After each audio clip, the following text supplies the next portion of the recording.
বলছেন? এই প্রতিবাদের এগেইনস্টে উনি প্রতিটা কথা বলছেন। কেন ডাক্তারি কিসের প্রতিবাদ? কিসের? এই আমাদের যে নারী নির্যাতনের এই যে আরজি করের ঘটনা নিয়ে কেন পড়াশোনা করেছে ডাক্তারি, সরকারের পয়সায় কেন করেছে উনি এইসব কে বলছে? কে? এই এই দেখুন, এই ভদ্রলোকের মুখ দেখুন, এই দেখুন, এই দেখুন, দেখুন, দেখুন, তিনি আরজি করের ঘটনার এই দেখুন, এই দেখুন, এই দেখুন,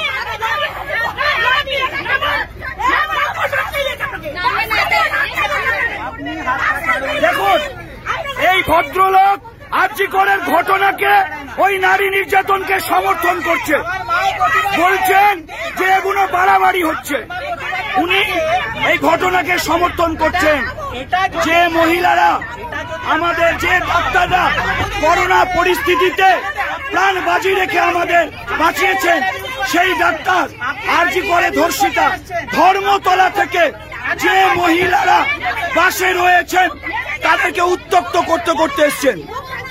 কোথা থেকে আসছেন আপনি? আমি আকাশবাণী থেকে উঠেছি, উনি তখন থেকে কন্টিনিউয়াসলি বলে যাচ্ছেন। কি বলছেন? এই কেন মিছিল হচ্ছে, কেন প্রতিবাদ হচ্ছে, কেন রাস্তায় জ্যাম হচ্ছে, কেন বাস ঘুরিয়ে নিচ্ছে, মানে এত অসভ্য অসভ্য কথা বলছেন উনি।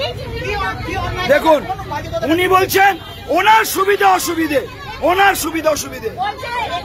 এরকম ডাক্তারদের ছিল যখন সরকারি পয়সা ফ্রিতে পড়াশোনা করছে তখন মনে ছিল না। এই রকমের বলছে। দেখুন, দেখুন,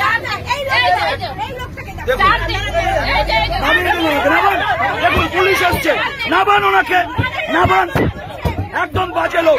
দেখুন, পুলিশ এসে নামিয়ে দিচ্ছে না। রাখুন, যে পাড়ারিনি সেই পাড়ার লোকেরা চিনবেন, এই ভিডিওটাকে ভাইরাল করবেন। এটা 71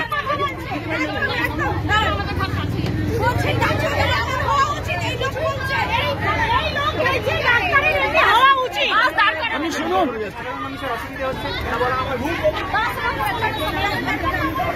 এই কন্ট্রাক্টটা দাদাকে যাতা বলেছে, এই কন্ট্রাক্টটা দাদাকেও যাতা বলেছে আমাদের সামনে।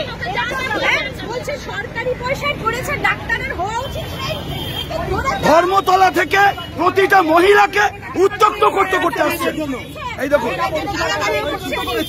মহিলাদের গালাগালি করছে উনি। বলবো যে এরকম জিনিসটা হচ্ছে প্রতিদিন।